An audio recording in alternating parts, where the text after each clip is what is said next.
Ayan. Medyo familiar ba kayo rito sa gulay na to?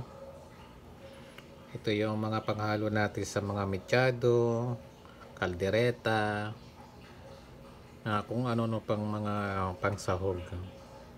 May mga ugat pa. Nabili ko to dito sa aming tindahan, sa aming branch. Yan, mapapansin nyo. Yan.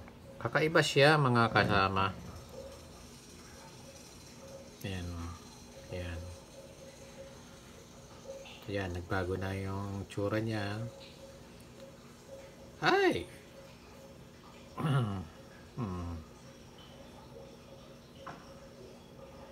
Physical po yan. Lihitin mong ano yan. For entertainment lang po Wala po tayong ano dito.